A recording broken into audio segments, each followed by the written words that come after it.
Olá, Zé. Oi, Tá firme aí? firme, Então tá bom. Vamos começar? vamos. Então eu faço a liturgia e você prega? Bom, quer correr o risco? Vamos lá. É. Boa noite. Vamos dar boa noite para os irmãos aí, que os irmãos estão nos ouvindo. Boa noite, irmãos. É, Hoje nós vamos tentar, então, eu vou fazer a liturgia e o Zé Carlos vai pregar. Fizemos um teste anterior e a transmissão dele está boa. Então nós vamos tentar, e o Zé vai tentar pregar se a internet permitir, né? Se não der certo, eu vou ter que improvisar, né? Tá bom, Zé? Ok, Então tá bom. Deus abençoe, Zé. amém. Vamos lá. Vou tirar você aqui, você já volta já. Irmãos, boa noite mais uma vez. Que a graça e a paz do nosso Deus sejam com todos nós. Deixa eu só abrir a liturgia que o Zé me mandou e nós já vamos começar. Ah,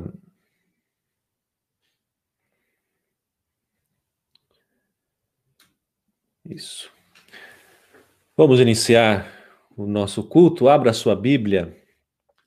Peço que você abra a sua Bíblia no Salmo 119, versículo de 1 a 8, a mesma liturgia da semana passada. Salmo 119, de 1 a 8.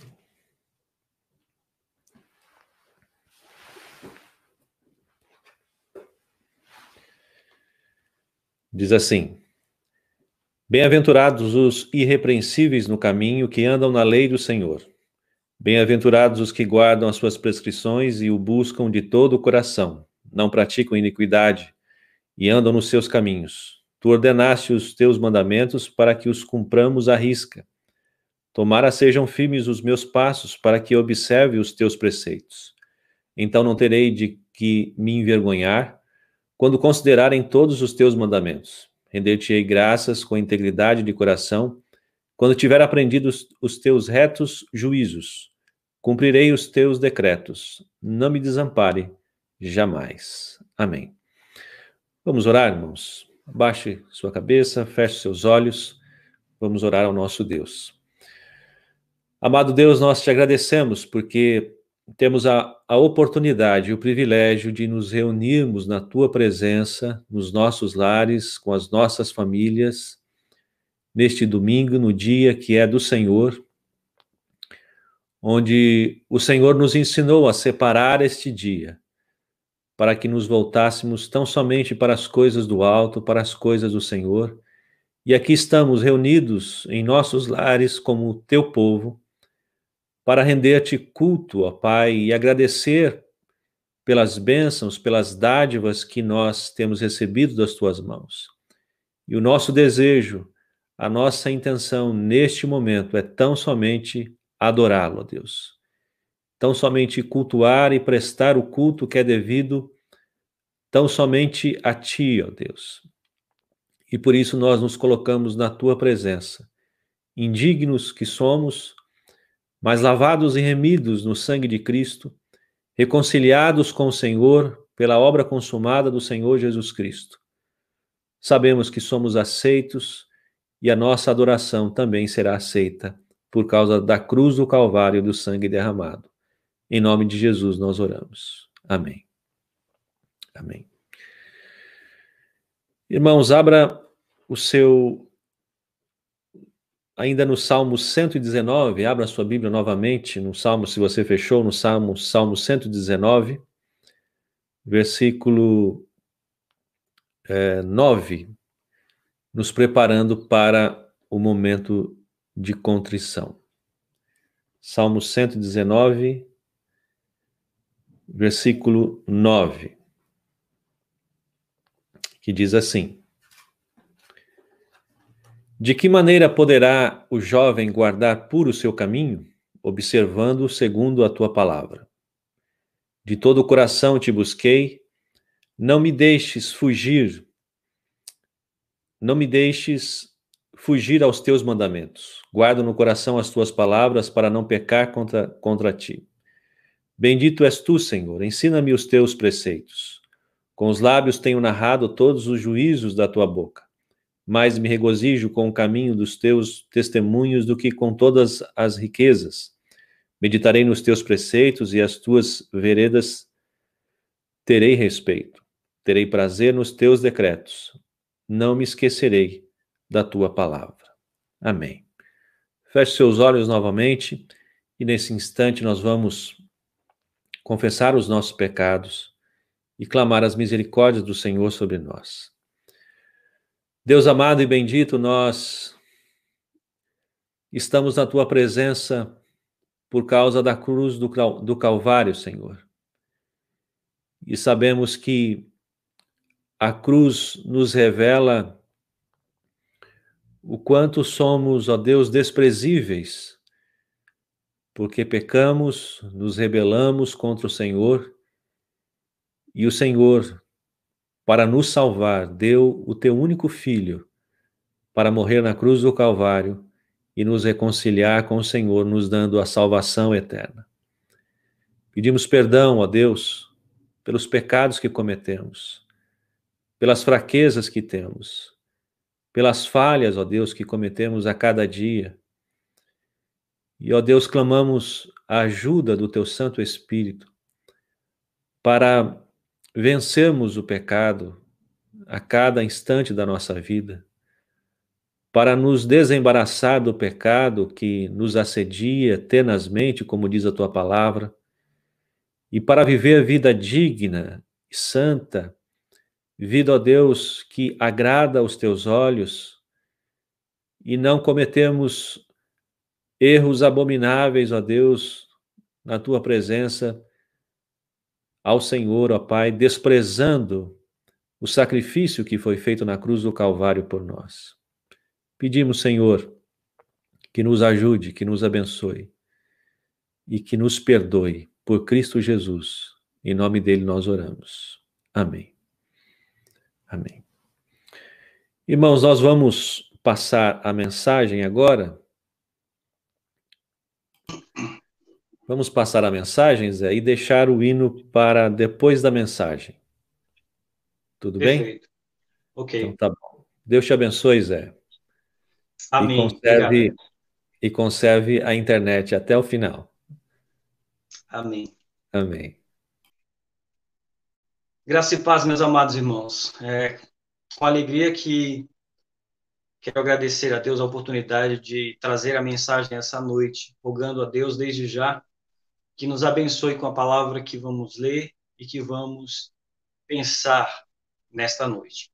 Eu peço a você que abra a sua Bíblia na carta de Paulo a Tito, no capítulo 2, eu farei leitura do verso 11 até o verso 14.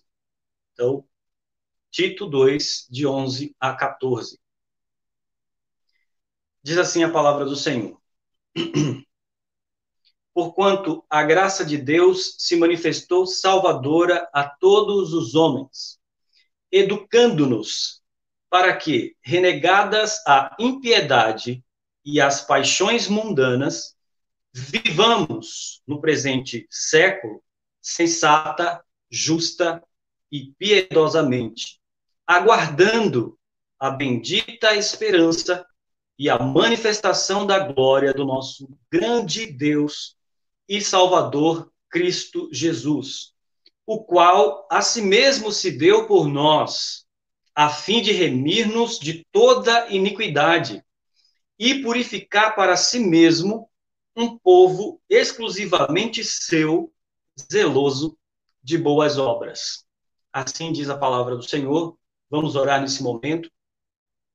Pai, eu quero agradecer ao Senhor por esta hora, quero louvar-te, bendizer-te por tua palavra e pedir, Senhor, por mim e pelos meus irmãos que me ouvem, todos aqueles que nos ouvem esta noite, que o Senhor nos abençoe, iluminando-nos com o teu Espírito Santo. que a tua verdade fale aos nossos corações e que a tua vontade seja feita em todas as coisas. Em nome de Jesus. Amém. Meus irmãos, uma das preocupações e discussões nestes dias é justamente como a pandemia de coronavírus afetou, impactou o desenvolvimento e aprendizado de milhões de estudantes. Esse fato tem trazido muita inquietação aos pais dos alunos e aos profissionais da educação, pelo menos aqueles que manifestam cuidado com a formação de seus filhos, né? Aqueles que têm acesso a uma boa educação, uma educação particular, esses têm sido menos afetados, em comparação com estudantes do sistema público, por exemplo, que têm sido seriamente prejudicados pelo despreparo evidente do sistema de ensino à distância, como nós observamos. E não somente por isso, mas também por não dispor de uma boa internet, de um bom aparelho para ter uma comunicação. E esses problemas têm preocupado todos os estudantes, esses milhões de estudantes, não só aqui no Brasil, mas também muitos ao redor do mundo. A educação, ou educar, de acordo com o conceito que domina na nossa sociedade, é preparar a pessoa para a vida, é pensar na educação da criança, na educação do jovem, com o objetivo de vencer na vida, pela conquista de um bom emprego, de um alto salário, de um status social. Esse é essencialmente o pensamento da nossa sociedade, pensamento muitas vezes resumido ao materialismo e ao consumismo, se limita apenas ao aqui e ao agora. Em outra direção, a palavra de Deus, a Bíblia, ela nos traz a ideia de que educar é preparar para atender à sua vocação, preparar o educando para atender à sua vocação social e de modo que ele venha ser útil a si mesmo, à sua família e também ao seu próximo. Então, assim como a educação cívica é importante para o desenvolvimento do indivíduo, da sociedade, a educação espiritual também é importante para o pleno desenvolvimento do ser humano e para que ele execute e seja aquilo para que de fato Deus o criou. Por isso a educação espiritual é importante. Então, nesse sentido, a graça salvadora de Deus, como nós vemos nesse texto, ela nos educa por inteiro, não somente para esta vida, para as esferas de relacionamento que nós temos, mas também para a vida por vir, para a eternidade. É sobre esse tema que eu quero tratar dentro desse texto, a completa educação da graça de Deus. A completa educação da graça de Deus. Mas antes de desenvolver alguns pontos dentro desse texto, eu quero dizer, irmãos, e explicar o que significa essa manifestação salvadora da graça de Deus. Esse texto está apontando para a encarnação do Senhor Jesus. A palavra de Deus nos ensina que ele se manifestou, ou encarnou-se, cheio de graça e de verdade, como se encontra no Evangelho de João. Só podemos conhecer o que é graça e o que é verdade, porque a pessoa do Senhor Jesus trouxe essas coisas ao nosso conhecimento. Ele apareceu no devido tempo, ele iluminou as trevas humanas, ele manifestou o brilho divino para aqueles que estavam nas regiões da sombra da morte. Ele guiou essas pessoas, ele mostrou o caminho da paz por conta da misericórdia de Deus sobre a vida dessas pessoas, sobre a vida da humanidade. Assim, a graça de Deus se manifestou quando Jesus nasceu, a graça de Deus se manifestou quando ele declarou palavras de vida eterna, quando ele manifestou seu poder para curar pessoas, expulsar demônios, dando ali os sinais do reino de Deus presente entre os homens. Ele também manifestou a graça salvadora quando se ofereceu em sacrifício para perdoar os nossos pecados, para remir a nossa vida. E também manifestou a graça salvadora quando ressuscitou poderosamente dentre os mortos. Então, em todas essas coisas, nós vemos a manifestação da graça salvadora de Deus a todos os homens. Esse verso 11, ele está imediatamente ligado ao que Paulo vem ensinando a Tito, no início do capítulo 2. E o que é que Paulo vem dizendo a Tito ali? Você precisa pregar a sã doutrina, você precisa falar o que convém à sã doutrina. E você precisa ensinar essas coisas, aquilo que é apropriado, aquilo que é proveitoso, precisa ser ensinado aos homens idosos, às mulheres idosas, às jovens recém-casadas, aos jovens, aos servos. Todos eles precisam ser instruídos na doutrina sã, na sã doutrina de Deus. Essas pessoas precisam ser educadas pela palavra de Deus, pela boa doutrina do Senhor, e devem ser ornamento para esse ensino.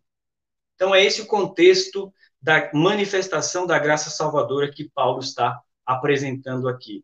Nesse contexto, significa, então, que o nosso Deus manifestou salvação na pessoa do Senhor Jesus, tanto a homens, mulheres, moços, moças, servos, autoridades. Muitos destes grupos do tempo de Jesus, eles foram alcançados por esta graça, foram salvos dos seus pecados, foram perdoados e foram transformados. É nesse sentido que nós devemos entender a graça salvadora de Deus se manifestou a todos os homens. Todos os grupos precisam de salvação porque o pecado afeta todos os grupos, independente de qual grupo pertençamos. E também podemos pensar nisto da seguinte maneira, que a graça de Deus não rejeita ninguém, não rejeita nenhum desses grupos, não rejeita você por ser mais experiente, por ser idoso ou idosa, não rejeita você por ser menos experiente, seja jovem, adolescente ou criança, pelo contrário, a graça salvadora se manifesta a todos os homens. Assim também nós, hoje em dia, né, dentre os quais todos nós somos provas deste alcance, deste resgate pela graça, nós que antes éramos mortos em nossos delitos e pecados, desobedientes, desgarrados, mas fomos salvos por esta graça. Fomos alcançados e fomos matriculados na escola da graça de Deus. E louvado seja Deus por isso. Então, irmãos, a graça de Deus produz efeitos de uma educação completa na vida daqueles que ela alcança. E eu quero apresentar aqui 3 verdades a respeito de como a graça de Deus nos educa. Como a graça de Deus nos educa. Primeira verdade é que a graça de Deus nos ensina a renunciar ao passado. É isso que nós encontramos no verso 12. O verso 12 vai nos ensinar a respeito da renúncia ao nosso passado. É desse primeiro modo que somos educados pela graça de Deus. Diz assim, a graça se manifestou salvadora, educando-nos para que, renegadas a impiedade e as paixões, vivamos no presente século. Então, a graça que salva é a mesma graça que nos educa quanto ao nosso passado. Em Cristo, nós somos ensinados a olhar para tudo que ficou para trás e tomar uma firme decisão de renúncia. A graça arranca o ser humano da sua velha história, ela faz tudo novo. É isso que está dizendo no verso 12. A graça se manifestou educando-nos. Ou seja, ela nos trouxe a verdade divina que transforma, que muda.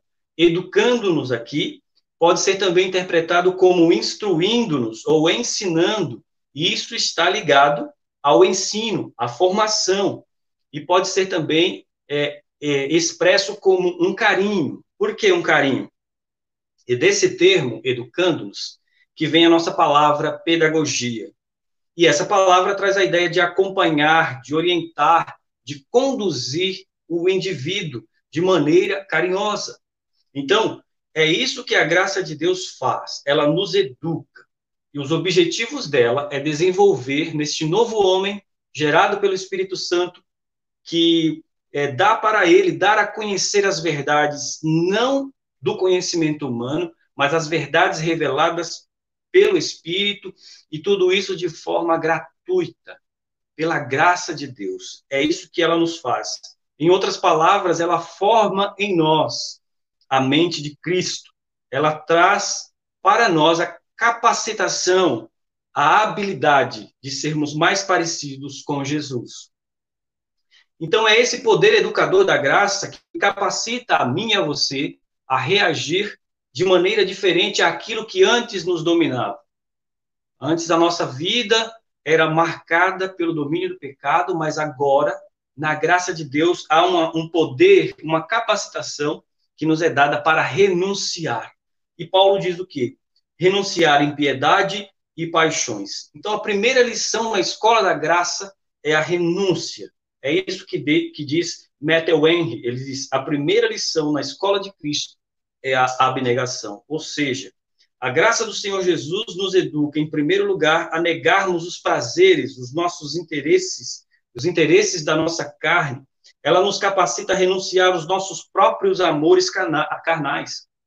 E como foi que o Senhor Jesus nos ensinou isso? Ele disse, e quando ele disse lá em Lucas 9, 23, ele disse a todos. Está escrito assim, Jesus dizia a todos, se alguém quiser acompanhar-me, negue-se a si mesmo, tome diariamente a sua cruz e siga-me. O que precisa ser renunciado? Impiedade e paixões mundanas. É isso que está no nosso texto. Renegadas a impiedade, ou seja, fica para trás, para o passado, impiedades e paixões mundanas. Impiedade é a ausência de piedade. A impiedade, Paulo está apontando aqui para a irreligião, a incredulidade, a falta de retidão para com os mandamentos de Deus. Essas são as características mais expressivas da impiedade, o desprezo pelas coisas de Deus, pelas coisas sagradas, pelas coisas de natureza religiosa. Alguns comentaristas dizem que impiedade é a quebra dos 4 primeiros mandamentos de Deus. Tem a ver com a relação que temos com Deus. E a nossa vida é caracterizada por impiedade quando nós não conhecemos a Deus. E esta é a primeira lição da graça, renegar a impiedade e as paixões.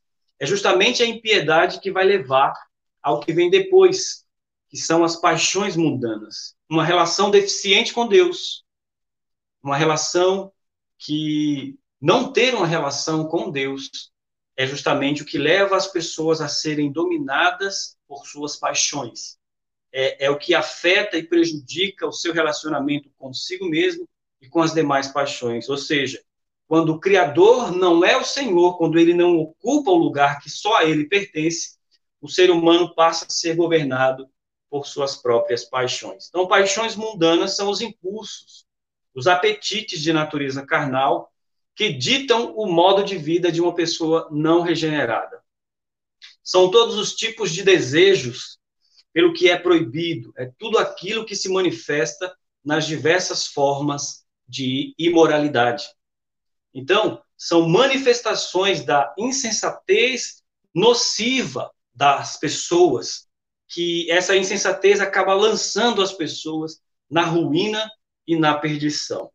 Então, a graça de Deus nos educa a dar um basta a essas coisas. Impiedades e paixões mundanas, renegadas, ficam para o passado, e ela faz com que tudo seja novo.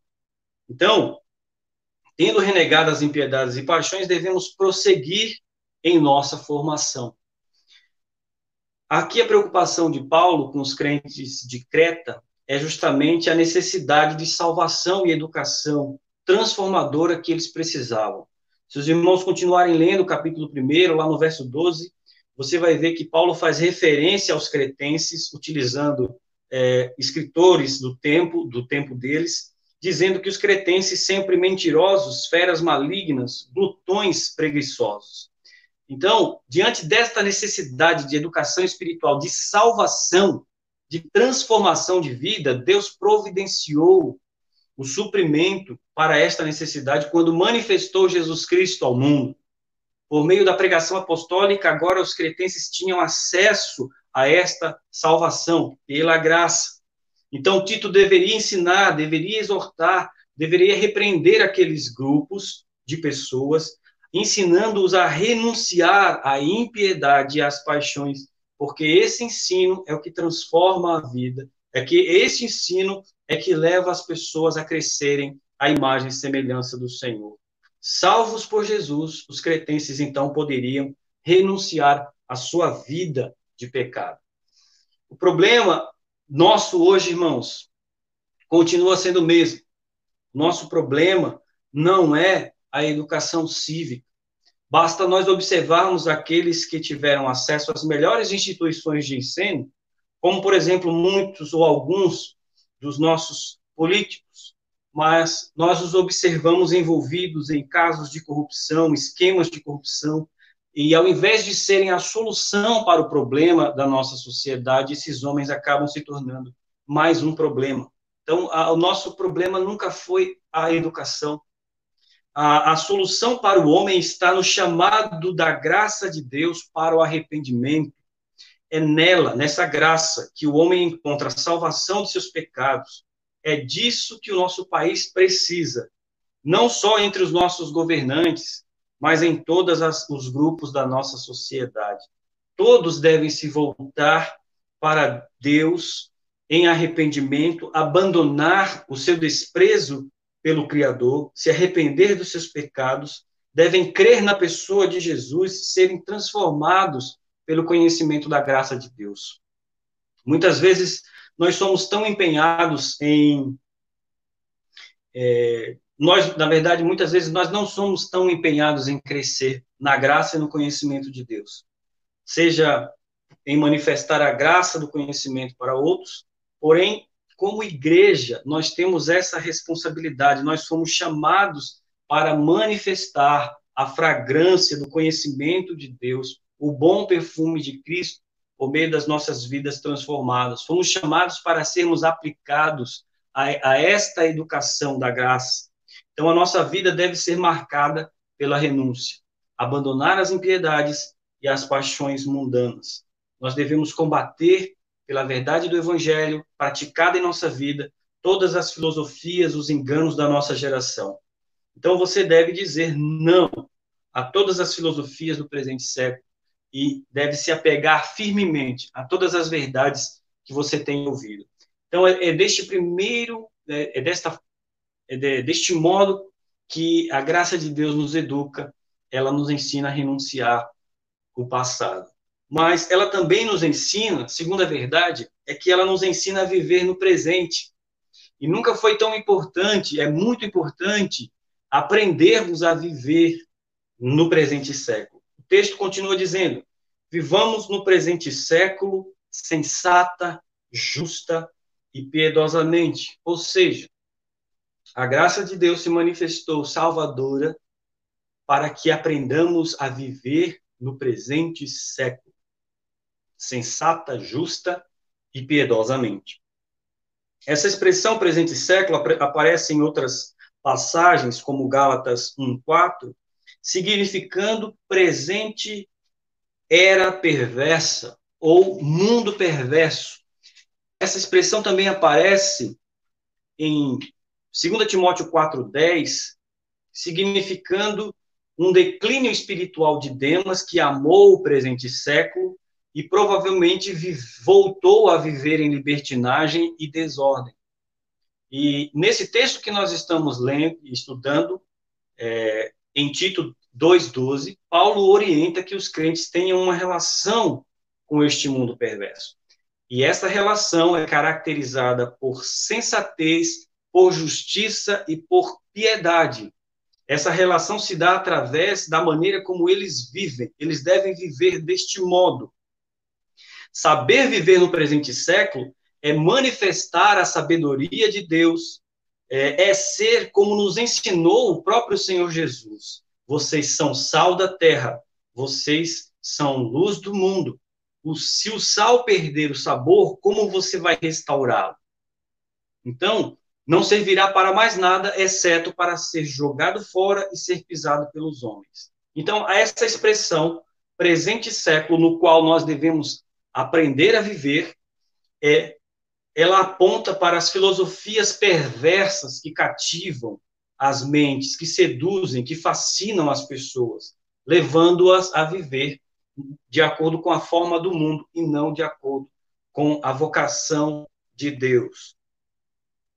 Porém, irmãos, quando nós somos chamados por Deus, nós somos chamados para viver de forma diferente do que este mundo prega. Nós somos chamados para viver sensata, justa e piedosamente. Então, de maneira prática, eu quero apontar dentro do contexto desta passagem o que significa viver de maneira sensata, né? Significa viver de modo a não perder o controle sobre as questões da vida.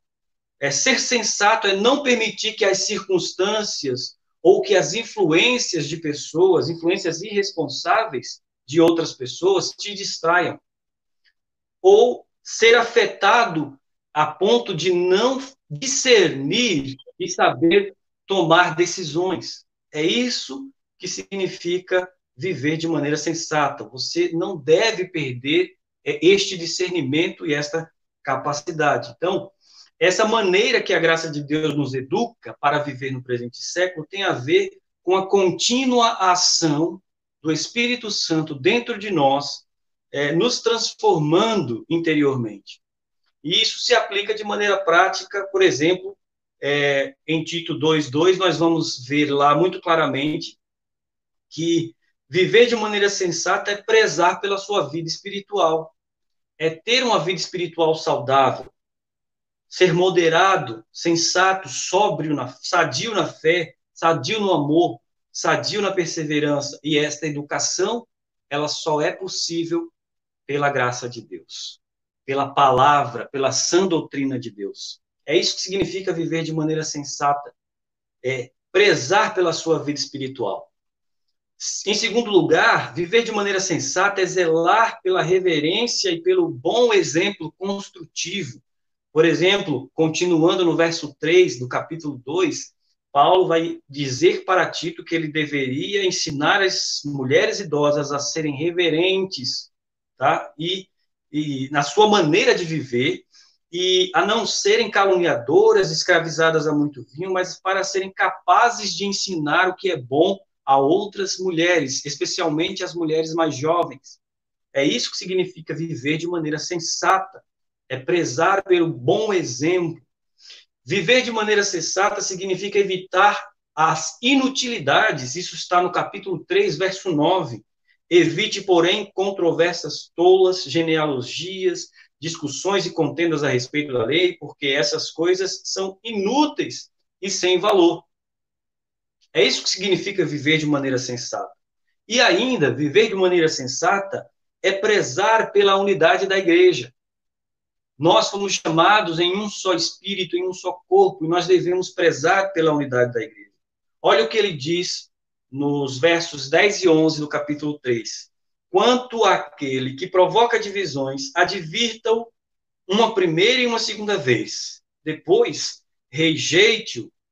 Você sabe que tal pessoa se perverteu e está pecando por si mesmo, está condenada. Veja que as palavras de Paulo são tanto quanto duras, mas é essencial, porque alguém que promove divisões, esse alguém está fora da sensatez, ele não está vivendo de maneira sensata, ele não está sabendo viver no presente século, como nos ensina a palavra de Deus. E, em último lugar, viver de maneira sensata é ser dedicado a uma vida produtiva. No verso 14 diz, quanto aos nossos, Paulo está falando com os crentes, que aprendam a dedicar-se à prática das boas obras, a fim de que supram as necessidades diárias e não sejam improdutivos, né? E então é isso que significa viver de maneira sensata. Mas ele ainda diz que temos que viver de maneira justa. Isso significa viver na retidão, na expressão da santidade de Deus em nossa vida. É viver dignamente, obediente à palavra de Deus. É isso que é viver de maneira justa. Essa maneira que a graça de Deus nos educa para viver no presente século tem a ver com os nossos relacionamentos, em todas as áreas. E seja os nossos relacionamentos com salvos ou não salvos, é dar aquilo que é de direito do outro. Isso é viver de maneira justa, seja com salvos ou não salvos. E no contexto também, Paulo vai nos ensinar o que significa isso na prática. Em primeiro lugar, é cumprir os deveres relacionais, sejam de marido para esposa, de esposa para o marido, seja dos pais para com os filhos, dos filhos para com os pais. Então está escrito lá, no capítulo 2, de 4 a 5, Assim poderão orientar as mais jovens a amarem seus maridos e seus filhos e serem bondosas e sujeitas aos seus maridos, a fim de que a palavra do Senhor não seja difamada. Então, o objetivo é que você seja ornamento para a palavra e não uma difamação para a palavra. Porque a palavra não pode ser desprezada. O problema não é a educação da palavra. O problema sempre somos nós. Em segundo lugar, viver de maneira justa no presente século é a submissão aos superiores na nossa vida profissional, nos diversos papéis sociais que nós fazemos, que nós temos na sociedade. Ele vai dizer, nos versos 9 e 10 do capítulo 2, ensine os escravos a submeterem em tudo aos seus senhores, a procurarem agradá-los e a não serem respondões e a não roubá-los, mas a mostrarem que são inteiramente dignos de confiança, para que assim tornem atraente em tudo o ensino do nosso Senhor. Veja, tornar atraente esta educação, este ensino da graça de Deus. É isto que é viver no presente século de maneira justa. E também significa a submissão aos governantes e às autoridades em geral. Nós precisamos ser obedientes aos governantes e às autoridades. Ele vai dizer no capítulo 3, verso 1 e 2, lembre a todos que se sujeitem aos governantes e autoridades, sejam obedientes, estejam sempre prontos a fazer tudo o que é bom, não caluniem ninguém, sejam pacíficos, amáveis e mostrem sempre verdadeira mansidão para com todos os homens. É isto que é viver de maneira justa. Eu sei que todos esses pontos podem ser desenvolvidos com inúmeras aplicações para a nossa vida. Nós podemos falar de diversos aspectos dessas passagens, mas aqui para falar de como a graça de Deus nos educa para viver no presente século. E, em último lugar, ele diz que devemos viver de maneira piedosa. Então, veja, primeiro, viver de maneira sensata tem a ver com Deus tratando com você mesmo, te dando sabedoria. Segundo, de maneira justa tem a ver com aquilo que você não deve negar, o seu papel social, relacional. E terceiro, de maneira piedosa, é o contrário de uma vida ímpia, significa ter comunhão com o Pai Celestial. Não despreze a sua comunhão com Deus, zele por ela.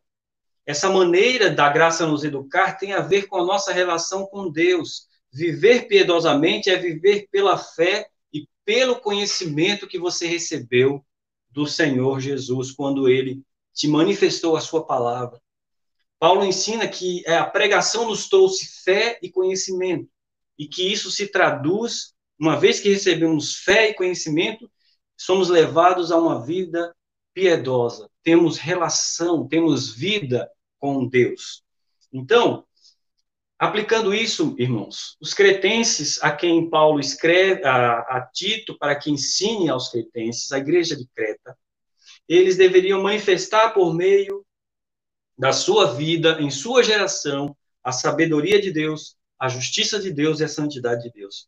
E graças a Deus que ele estava atuando deste modo e com esses objetivos na vida deles. Então, eles precisavam ser ornamento para o ensino de Deus, ou seja, a conduta de vida deles seria um atrativo para os que estavam de fora. Hoje em dia, mais do que nunca, precisamos aprender a viver neste mundo perverso que nós nos encontramos. Não apenas falar de Jesus, né, o que já está faltando, mas imitar Jesus. Às vezes queremos encher as nossas paredes de mais e mais diplomas, às vezes queremos prestígio, fama, às vezes queremos ganhar mais dinheiro, queremos investir mais na nossa educação cívica, mas pouco queremos a educação da graça para imitar o nosso Senhor Jesus. Isto é uma verdade, nós precisamos falar e tratar isso. E o que é que Deus requer de nós? Para o que foi que ele nos chamou? Ele nos chamou justamente para isso, para sermos semelhança de Jesus Cristo. O problema não é a educação, mas é o nosso compromisso com essa educação da graça. E eu quero que você avalie como está o seu compromisso com a educação da graça. com aquilo que você tem recebido da parte de Deus. Tudo quanto precisamos para a vida e para a piedade está à nossa disposição. Mas a palavra deixa bem claro, pelo conhecimento completo. O que eu preciso, o que você precisa? Você precisa conhecer, você precisa abraçar esta educação. Você e eu precisamos conhecer mais ao nosso Senhor Jesus Cristo. Cada um de nós é parte responsável, não somente em crescer na graça e no conhecimento, mas também em promover essa educação, transmitindo a outros. Seja pela proclamação do Evangelho, seja pela minha vida, da maneira como eu vivo, mas todos nós temos essa responsabilidade. Então, na prática, você e eu devemos ser luz em nossos lares. Você, marido, você, esposa, você, filhos, a palavra de Deus te manda ser luz em seus lares. Eu preciso ser luz na vida da minha esposa, na vida do meu filho. Devemos imitar Jesus no local onde moramos, no bairro onde moramos, a vizinhança que temos. Devemos imitar a Jesus na igreja que congregamos, na maneira como servimos. Devemos imitar Jesus na instituição de ensino qual estudamos, falando aqui com os estudantes. Devemos exercer da melhor maneira a função social que o Senhor nos deu, a vocação que Ele nos deu. Então, uma vez que a graça nos educa quanto ao passado e nos educa a viver no presente, ela também vai nos educar de uma terceira maneira. Ela vai nos educar a esperar por um futuro. E aqui é uma coisa importante, muitas pessoas têm desacreditado, estão desesperançosas nesses dias de pandemia quanto ao seu futuro. Eu vou dizer para você uma coisa, que você não precisa viver cabisbaixo e triste, ainda que todas as coisas que nós estamos vivendo nesses dias sejam ruins, e são, mas nós temos uma bendita esperança, esperança da manifestação da glória do nosso grande Deus e Salvador Jesus Cristo. E a graça nos educa a viver aguardando essa manifestação. Assim como ele se manifestou a primeira vez, trazendo graça e verdade, assim também ele virá segunda vez para implantar definitivamente o seu reino. Foi esse mesmo Jesus que na sua primeira vinda se entregou para morrer por nós. Na segunda vinda ele vem trazer o prêmio da soberana vocação para aqueles que perseveram. Então, tendo nos salvado do poder do pecado, educando-nos a renunciar ao passado, a graça de Deus nos ensina a viver com sabedoria no presente e com esperança no futuro. Com esperança no futuro. Ela nos ensina a viver aguardando a Jesus Cristo. É essa pessoa, a pessoa do Senhor Jesus, que é a nossa bendita esperança, a nossa louvável esperança, a esperança a qual devemos exaltar diariamente. Sim, o nosso grande Deus e Salvador Jesus voltará, como hoje à tarde estava falando para os adolescentes, falando a respeito de como os sinais do final dos tempos comprovam a proximidade do retorno glorioso de Jesus. E assim como esses sinais são dolorosos, assim como a mulher gestante sente as dores de parto, e é muito doloroso, mas também é a prévia de um nascimento de uma nova realidade. Então, ainda que as coisas estejam ruins, nós temos a esperança de que o Senhor Jesus trará e instaurará e restaurará todas as coisas. Então, dentro e breve ele virá e trará o galardão ao seu povo, aguardando a bendita esperança, a manifestação da glória do nosso grande Deus Salvador Jesus Cristo. É como você deve viver com esperança. E isso vai nos afetar de maneira positiva, de algumas maneiras, irmãos. Eu preciso dizer para vocês que quando nós vivemos com esperança da manifestação da glória, essa esperança nos proporciona algumas coisas agora, já, nesse momento. Então, ela vai nos proporcionar uma maior pureza de vida. O que é que está escrito em 1 de João 3,3? Está escrito, todo aquele que nele tem esperança, purifica-se a si mesmo, assim como ele é puro. Olha que coisa maravilhosa. Ter esperança no Senhor Jesus, no seu retorno glorioso, me traz capacidade de purificar a minha vida no presente momento, agora, já. Essa expectativa da esperança do retorno de Cristo também me prepara para o presente e para ser perseverante neste presente. Essa expectativa, né? O dia do Senhor vem como um ladrão, é isso que aguça a nossa perseverança e a nossa preparação perseverante. Esperar pela manifestação do nosso Senhor Jesus te torna paciente na tribulação, é o que está escrito em Romanos 5:3, que diz assim: porque sabemos que a tribulação produz perseverança, a perseverança, experiência, e a experiência, esperança. A maneira que Deus nos dá para passarmos pelas provas, pelas tribulações, é justamente termos a certeza da bendita esperança. O Senhor Jesus prometeu e Ele cumprirá o seu retorno glorioso para colocar todas as coisas no devido lugar.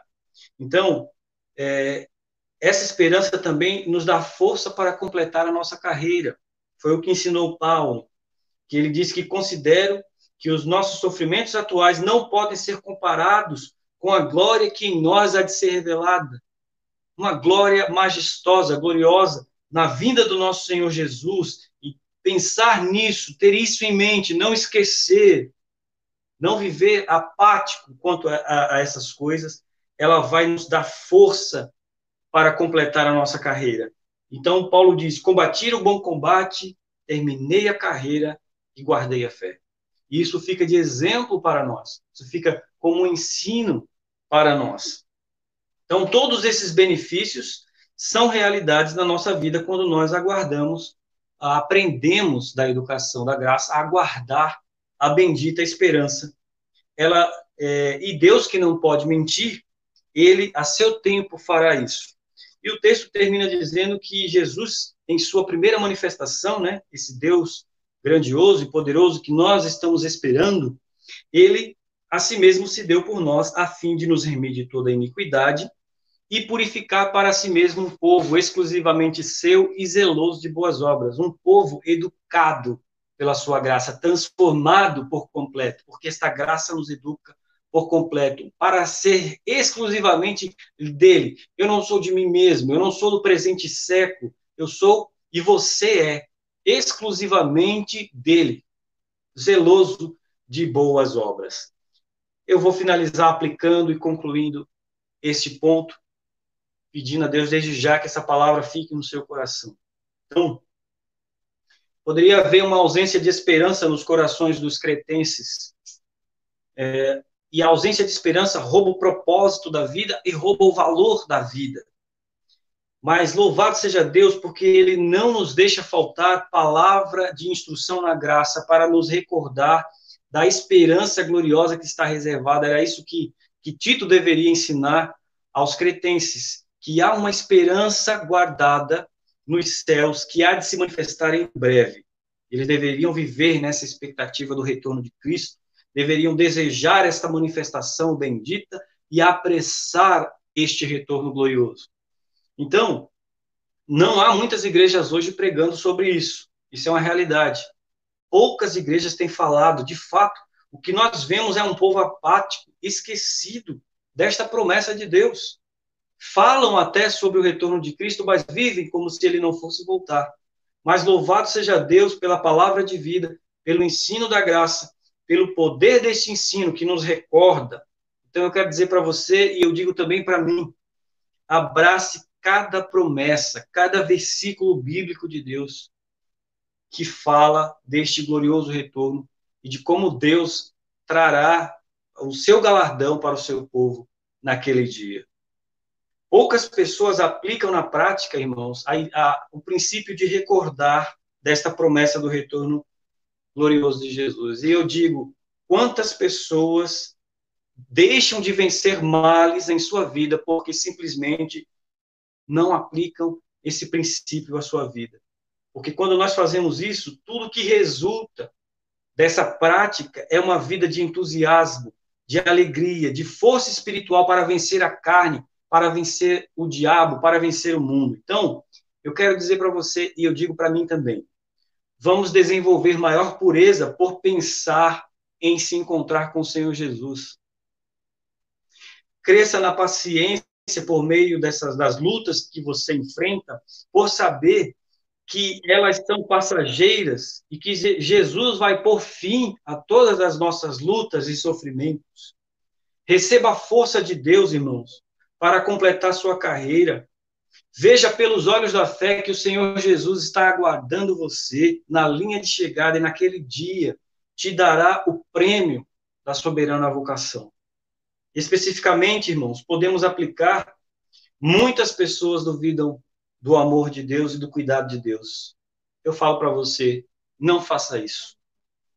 Deus entregou a vida de Jesus Cristo na sua primeira manifestação. E como ele não nos vai dar graciosamente todas as coisas, quando nós éramos inimigos, ele entregou a vida do seu filho. Certamente, quando ele vier e encontrar o seu povo fiel, que foi educado na graça, zeloso, ele certamente dará todas as coisas a esse povo. Então, não falta motivos para termos entusiasmo e desejarmos crescermos em nossa educação espiritual, crescermos na graça e no conhecimento do Senhor. Não nos falta motivos para louvarmos todos os dias a bendita esperança do retorno de Cristo.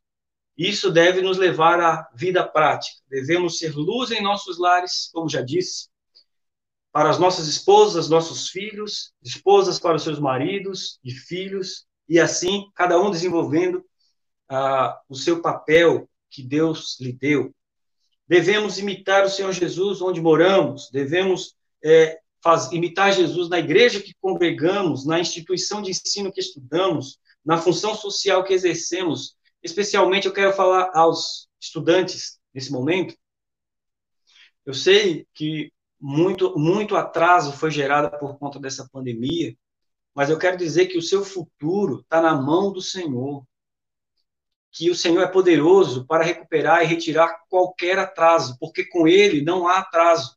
O nosso Deus é Deus do tempo certo, da hora certa, da ocasião propícia, e Ele tem que cuidar de você. Eu quero que você se aplique à educação da graça de Deus. O Senhor Jesus vai te dar graça e desenvolvimento em todas as coisas, se você se aplicar à sua vida espiritual.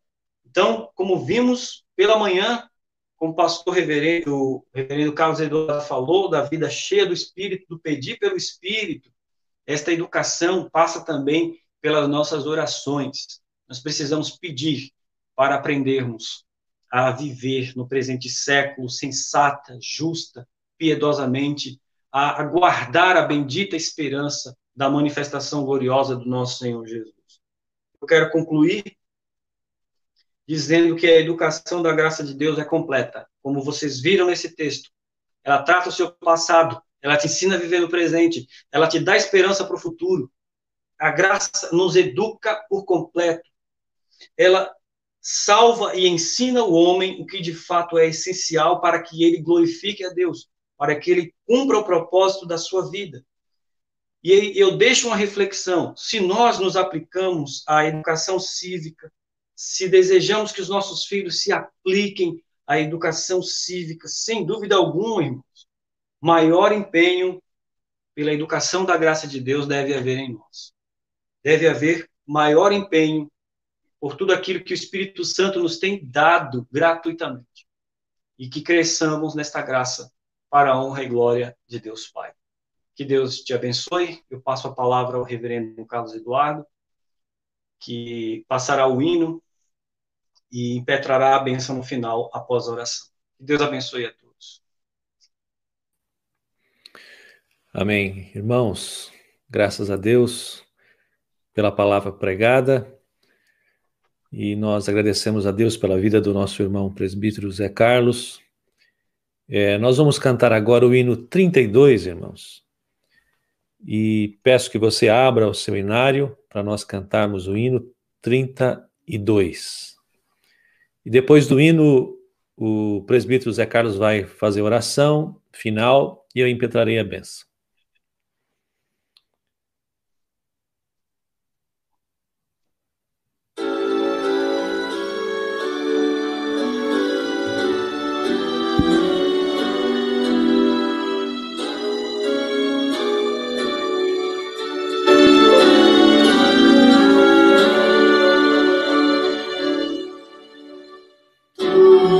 és fiel, Senhor, ó Pai celeste.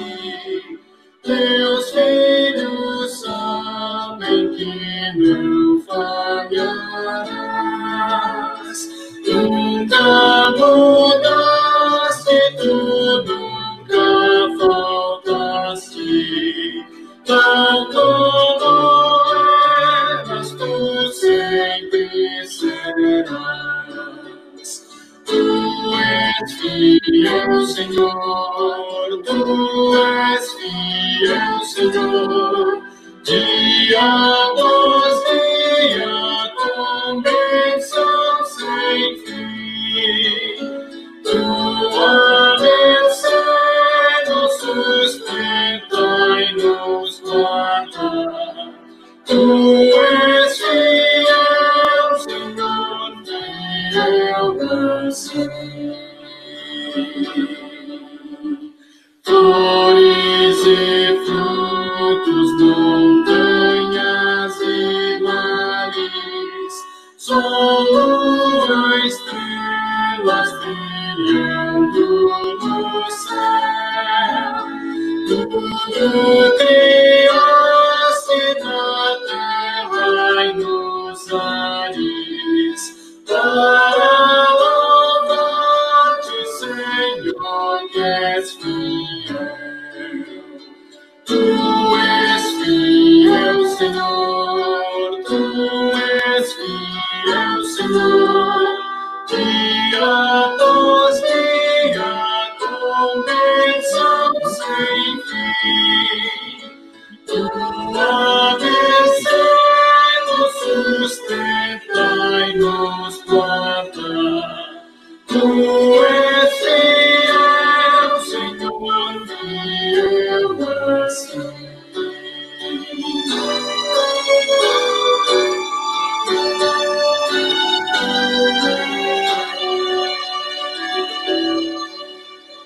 Pleno perdão, paz e segurança, cada momento me guia, Senhor. Tendo mordido que doce esperança, desfrutarei do teu rico favor. Tu és fiel, Senhor, tu és fiel, Senhor. Dia após dia, com bênção sem fim. Tua mercê nos sustenta e nos guarda. Tu és fiel, Senhor, fiel assim. Amém.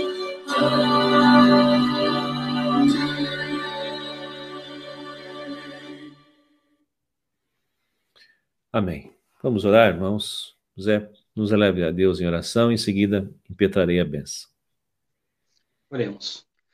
Senhor Deus, nosso Pai, louvado seja o nome do Senhor por esta noite bendita, ó Deus, que nos reunimos em nossos lares para louvar e exaltar o teu santo nome, nome perfeito, nome acima de todo nome, aquele que vive e reina para sempre, nosso Deus, Salvador, bendito, grandioso, que há de se manifestar em breve, trazendo a esperança da glória.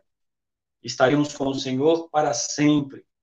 E ali, Senhor, teremos plena alegria por conhecer-te, por ver-te pessoalmente. Louvado e exaltado seja o nome do Senhor. Seja a tua bênção sobre a vida do teu povo durante o decorrer desta semana. Que a tua graça assista e venha prover aquilo que nós necessitamos, ó Pai, para o nosso crescimento espiritual, para a nossa consolação, o nosso conforto, a bênção do Senhor na vida de cada família, de cada criança, adolescente, jovem, adulto, idoso, idosa, todos sejam guardados, amplamente abençoados pelo nome de Jesus Cristo. Nós te bendizemos por todas as coisas, pela palavra que ouvimos, Aplica, ó Santo Espírito de Deus, a cada coração, fazendo a tua vontade e o teu querer, pois é perfeito. Em nome de Jesus que nós oramos. Amém. Amém. Receber a bênção, irmãos. Que a graça do nosso Senhor e Salvador Jesus Cristo, o amor de Deus, o nosso Pai, a comunhão e as consolações do Espírito Santo sejam com todos nós, com a Igreja de Jesus Cristo espalhada por toda a terra, hoje e para sempre. Amém. Amém. Zé, Deus abençoe e Deus continue te fortalecendo, te ajudando, te iluminando, dando sabedoria e discernimento para sempre servir na obra do Senhor, na causa do Senhor. Uma boa Amém. semana a você e a sua família. Obrigado. Grande abraço, Zé. Deus abençoe. Tá. Irmãos, boa semana a todos. Não se esqueçam de orar pelos nossos irmãos que se encontram enfermos, pelos idosos da nossa igreja, do povo de Deus. Não se esqueçam de orar por aqueles que têm saúde fragilizada, aqueles que estão enfermos, internados em hospitais, para que Deus os fortaleça e os ajude, orar por todas as pessoas que estão envolvidas no combate a esta doença, pelos médicos, enfermeiros, o porteiro, né, do hospital, aquele que fica na recepção, todos aqueles que são responsáveis pela limpeza dos ambientes, orar por todos para que Deus os guarde. E também continuemos a orar pela vacina. O governo do nosso país firmou uma parceria com a Universidade de Oxford pela vacina que essa universidade está desenvolvendo e dando tudo certo, nós teremos essa vacina, pelo menos no seu primeiro estágio, em dezembro ou janeiro, e o governo está investindo nisso e, havendo eficácia nessa vacina, ela será reproduzida aqui no país.